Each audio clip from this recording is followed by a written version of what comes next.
Kita lanjutkan lagi mengenai fungsi inverse dan logaritma. Kalau kita punya fungsi x, y sama dengan fungsi x sama dengan x kuadrat, untuk x lebih besar 0, di video yang sebelumnya telah kita ketahui bahwa fungsi ini satu-satu ya, kalau domainnya dibatasi hanya untuk x yang positif. Kita lihat bahwa x-nya sama dengan akar y, maka fungsi inverse dari x-nya adalah akar x.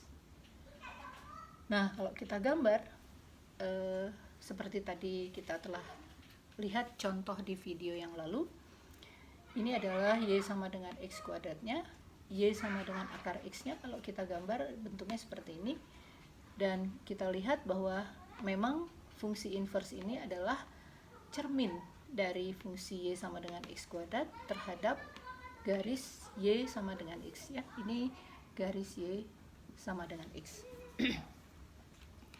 Berikutnya, kalau kita punya fungsinya adalah eksponensial ya, eksponensial yang natural yaitu e pangkat x. Kita mau definisikan inverse dari, kalau e pangkat x itu kita sudah tahu gambarnya seperti ini. Kita lihat bahwa ini fungsi satu-satu ya, karena tidak ada dua nilai x berbeda yang memberikan nilai y yang sama.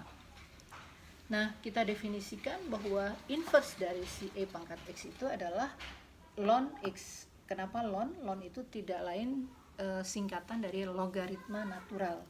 Jadi seperti logaritma yang Anda pernah pelajari di SMA dulu, tapi bilangan dasarnya sekarang bukan 10, bilangan dasarnya adalah e. E itu yang 2,7 sekian-sekian ya.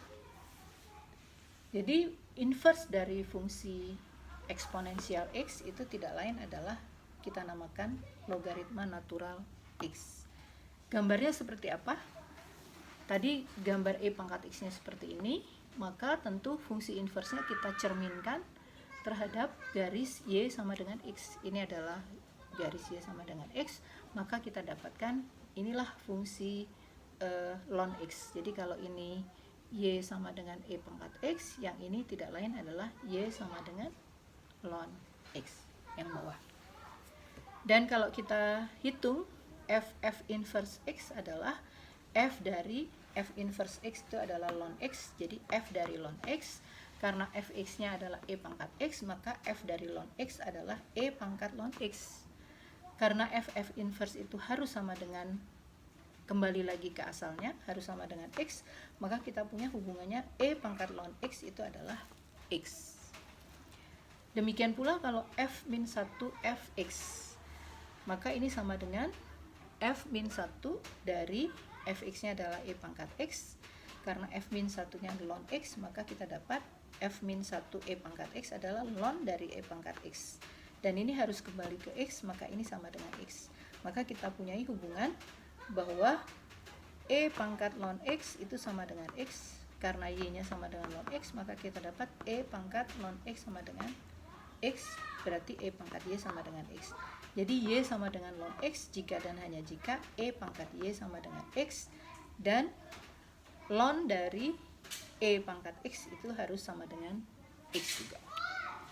Nanti kita lihat lagi sifat-sifat di video yang berikut. Kita akan melihat sifat-sifat dari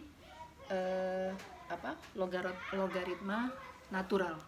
Itu sama dengan sifat-sifat dari fungsi logaritma yang Anda sudah pelajari di SMA dulu.